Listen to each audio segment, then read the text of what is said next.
One thing I want to go back to, and I know it's kind of stating the obvious, but again, back in the roadway, and whenever you're the driver and you're trying to drive defensively and you're looking for people, again, stating the obvious, but down the residential streets, even if it is 30 miles an hour is a speed limit, the speed limit is it really is how fast you can stop, regardless of what the speed limit is on the street. If there's lines of cars down both sides of the roadway, just go only as fast as you can stop. Yeah. If sometimes 30's too fast down a residential street. And with my girls, I've tried to explain to them, and sometimes we'll be driving down and I'll just scream out kid and see how long it takes them to stop, just so they can be aware. Man, I know. I'm glad you were my driver's ed. So I was like, he's teaching them good things. That's good. I mean, it is good. I have a grandson, and it wasn't this a couple, 2-3 weeks ago. The ball rolled out in the street and he started to take off after it, and those things happen, and so I just to teach and to be reminded that between cars, to me, running down a residential street, I am looking under cars for feet, I'm looking for kids, bicycles sitting out, is there a kid at this house, so that I know that to be aware and just be watching for those things. Yeah, and you want to try to get in frame of mind too, perception becomes reality, right? Absolutely. So when you talk about those vehicles that are lined up, pretend that your child's going to jump out from each one of those vehicles. Yep. And those are the types of things that you want to be looking for. Absolutely. Yeah.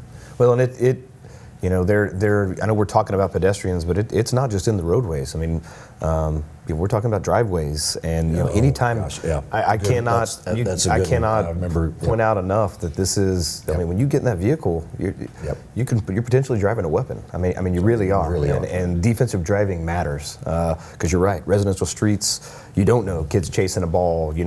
A car door opening. You're taking a lot of things for granted, but you are driving something that weighs 2,000-3,000 pounds, and there are consequences. When they're, and you can be the best driver in the world, right? I follow all the laws. I drive the speed limit all the time, and somebody's out in front of you, and now we got a problem. I love that you brought up the driveways. You had mentioned something earlier, and what was that again? Spot the Tot? Yep. So there's a program that we've worked with our Safe Kids coordinator and other local agencies on, but it's Spot the Tot, and it really focuses on making sure that you're checking around your vehicle before moving your vehicle, because kids think that you can see them. Yep. And like you said, if a ball goes out or something, their natural reaction is going to be to chase that ball or chase that toy, and we can't see them. They're tiny. Yep. And so that's something, being a part of that program and working with Safe Kids really helped me bring awareness.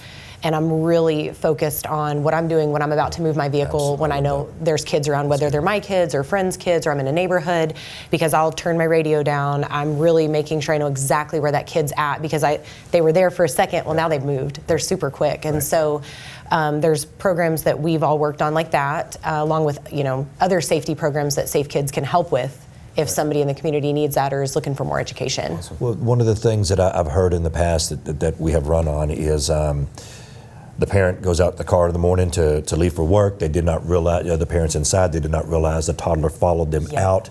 They get in their car and tragically they back up and the kid was behind the car. We both know somebody that we'd worked with that he was, when he was a young child, he was backed over in his own driveway. And then he was a fireman. And now he's a fireman, and it tragically, sadly, those things happen. But the more awareness we can bring to it, did they follow me out? It's worth the 5 seconds to go back and check, make sure they're still inside. Definitely is. And it all goes back to when you get in that vehicle. I mean, you're getting in that vehicle and you now have a responsibility. You are responsible. For everything happening around you, and then you following all the laws and everything. I mean, it really does go back to you getting in that car. Right, and take the time not to rely so much on your vehicle's technology, right? I try to think back, back in the high school days when I was, throwing it over the shoulder to back up a trailer or back up a vehicle, and then everybody, myself included, we have these creature comforts now where we have cameras and stuff like that, and those are great tools, especially to see behind the vehicle. Absolutely. But you'd be surprised how much you miss just by not looking. So take the time to take a look.